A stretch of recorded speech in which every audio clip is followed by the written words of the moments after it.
I sidste uge, der spurgte jeg jer på stories om, hvad jeg skulle gøre ved den her taske.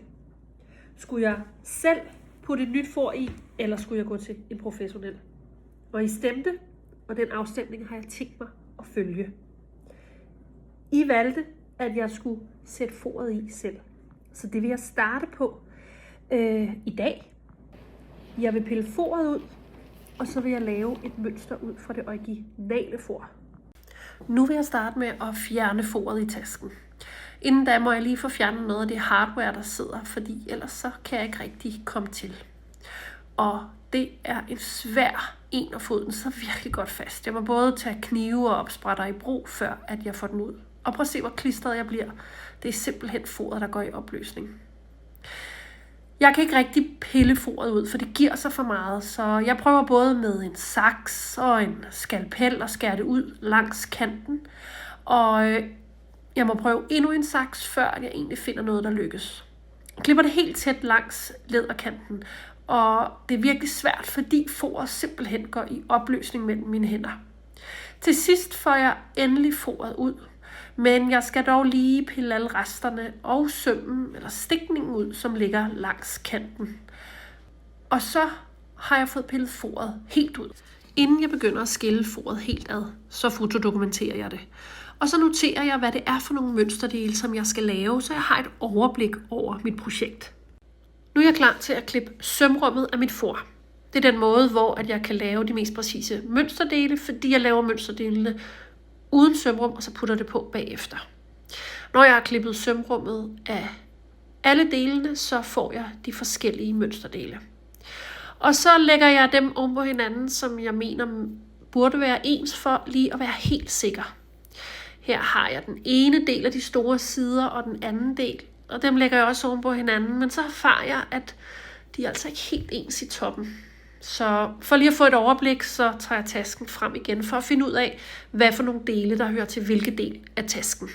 Nu går jeg i gang med at lave mønsterdelene, og jeg måler mit for igennem, og så skriver jeg mine mål ned, og så tegner jeg mønsterdelen bagefter. Jeg sørger selvfølgelig for at tage alle mine løsdele ud, og her har jeg valgt at skifte lynlåsen, men selve hængeren, den afmonterer jeg, så jeg kan bruge den i det nye for. Jeg afmonterer også Gucci-mærket indeni, som jo egentlig er certifikatet på tasken.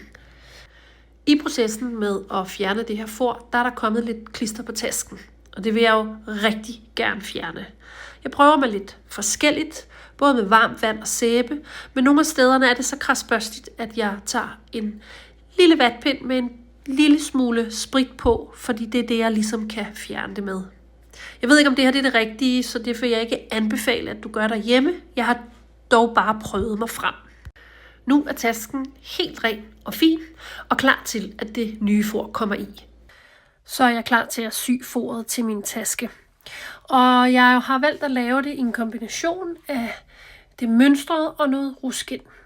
Mønstret skal selvfølgelig klippes ud, og det gør jeg med alle delene. Og da jeg gerne vil kvilte selve stoffet for at gøre det mere robust, så får det noget kviltelim og bliver monteret på det stof, som skal kviltes.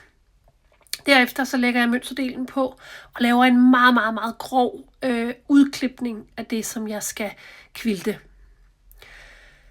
Så klipper jeg midterlommen, og det er den, som jeg gerne vil have, er i ruskin.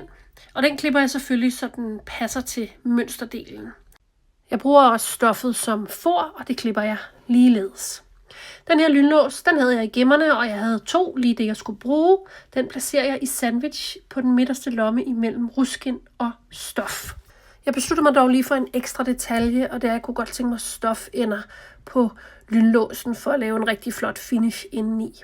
Og så måler jeg længden af lynlåsen, og så syr jeg selve lynlåsen til den inderste del af lommen. Den får også en topstikning rundt i kanten, og så er jeg færdig med den inderste lomme, og den ser sådan her ud. Nu skal jeg til at kvilte alt stoffet, og det gør jeg på de store dele. Og når jeg så har gjort det, så finklipper jeg selve mønsterdelene. Jeg laver placeringen af den næste lomme, og den syr jeg. Og når jeg har syet den, så monterer jeg de originale trimdele. Og så ser lommen sådan her ud. Nu er jeg klar til at sy alle delene sammen. Og det var faktisk lidt en større udfordring, end jeg havde regnet med.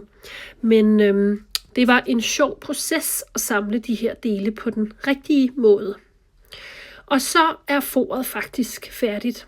Jeg har ladet huller stå åben i hver side af foret, fordi den her den skal håndsys i selve tasken. Og jeg skal jo ligesom have plads til at kunne komme til.